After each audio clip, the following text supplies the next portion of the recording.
Mission चढ़ती कला। और मैं भारत के हर नागरिक को, उद्योगपति को, चैरिटेबल ट्रस्टों को, कलाकारों को, पूरी दुनिया में बसते पंजाबियों को, बहन भाइयों को दिल से अपील करता हूँ, आओ पंजाब को दोबारा अपने पाँव पे खड़े करने का टाइम आ गया है। पुनर्वास में और रिस्ट्रक्चर में पंजाब का साथ दीजिए। मैं वचन देता हूँ, जो भी आप मेहनत की कमाई से 1 रुपया भी अगर निकालोगे तो 1.25 रुपया बना के हम पारदर्शिता और ईमानदारी से इस्तेमाल करेंगे। और जानकारी चाहिए तो rangla.punjab.gov.in ये वेबसाइट पे जा सकते हैं, सब कुछ डिटेल मिल जाएगा। आओ मिलकर हाथ से हाथ जोड़ के एक ऐसा पुण्य उसमें योगदान डालें और बता दें दुनिया को कि पंजाब किसी भी संकट के सामने हारता नहीं है। नहीं चलेगा, नहीं चलेगा, नहीं चलेगा।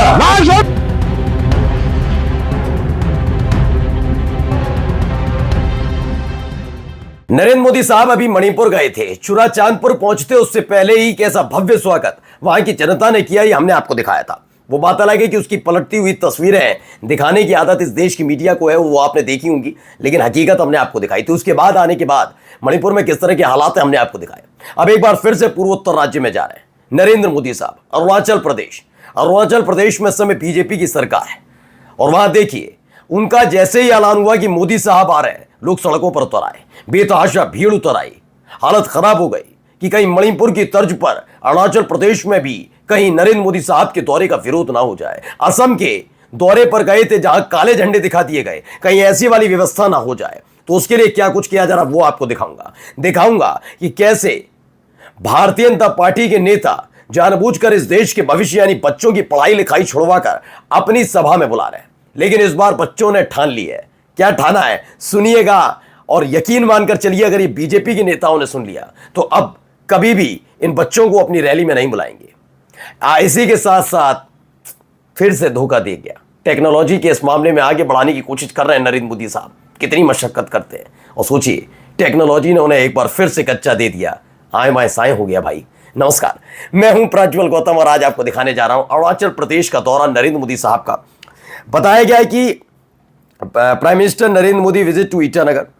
The AGI Students Union has called for a 12-hour band in Siang and Upper Siang districts on Monday to protest to pre-feasibility reports for the Siang Upper Multipurpose Project। अच्छा, इसको मैं थोड़ा हिंदी में कन्वर्ट करके पहले आपको बताता हूं, लेकिन उससे पहले आप इसको सुनिए जरा, देखिए क्या हो रहा है।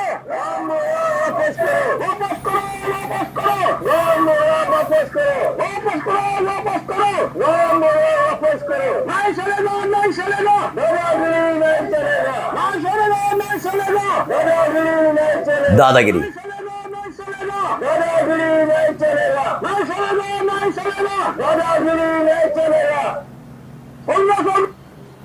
सुनते जाइए, बेतहाशा भीड़ उतरी है।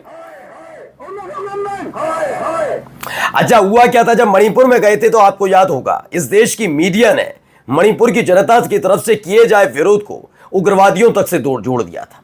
यह देश बता रहे थे, इस देश की मीडिया, कि मणिपुर में जो जनता मोदी साहब के दौरे का विरोध कर रही है वही है जो उत्पात काट रहे, बवाल कर रहे हैं। जानबूझकर उससे जोड़ा जा रहा था। मैंने तब भी कहा था कि मणिपुर इतने साल नहीं गए, अब भी मत जाए, लेकिन वहां शांति तो स्थापित करवाइए।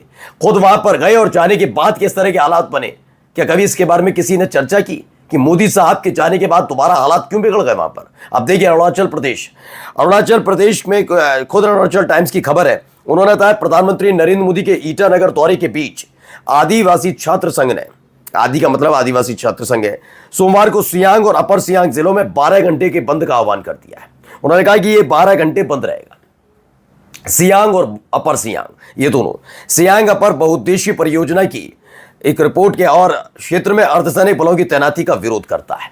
उनका कहना है कि सियांग इलाके में जिस तरीके से अर्धसैनिक बलों की तैनाती कर रखी है, इसका विरोध है। इसके तहत सुबह 5 बजे से लेकर शाम 5 बजे तक ये होगा, यानी आज ये 5 बजे खत्म हो गया, यानी पूरे 12 घंटे तक सियांग इलाका बंद रहा। कैसे मौके पर? नरेंद्र मोदी साहब के दौरे के दौरान। अब सोचिए, इन सब के बीच नरेंद्र मोदी साहब ये समझ लें।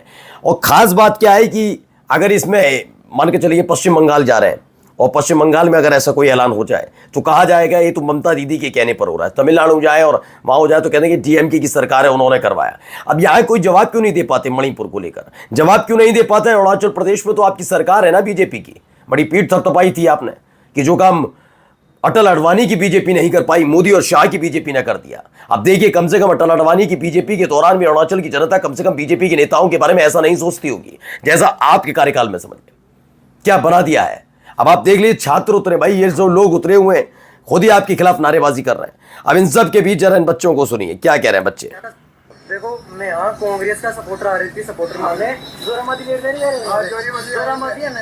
देखो, मैं यहाँ जोरामती जावाला आदमी, अरे मैं ही बनी गण करा गए थे जोरामती जावाला पीछे भी आ रही। मैं तो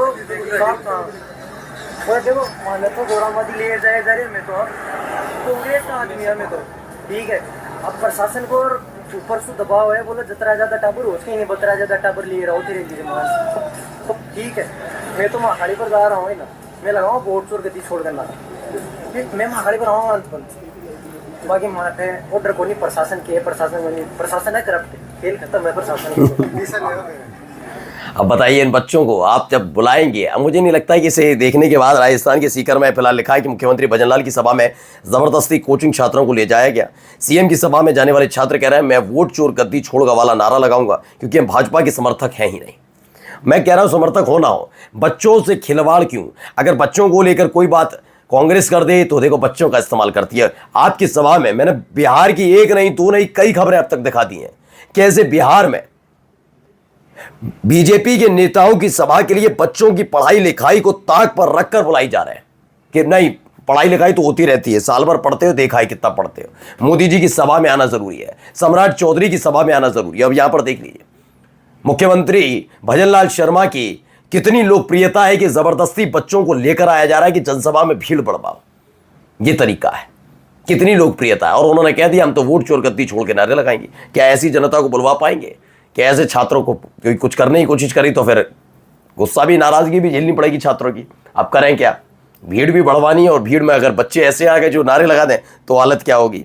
खैर ये वहीं गए हुए हैं अरुणाचल प्रदेश, वहां पर जाके कह रहे हैं केंद्र सरकार, उसके बाद शांत हो गए। अब सुप्रिया सुनी तो इसमें चुटकी लेती हैं, कहती हैं टेलीप्रॉम्प्टर जो है क्या टीपी जो है चला गया क्या, गया क्या।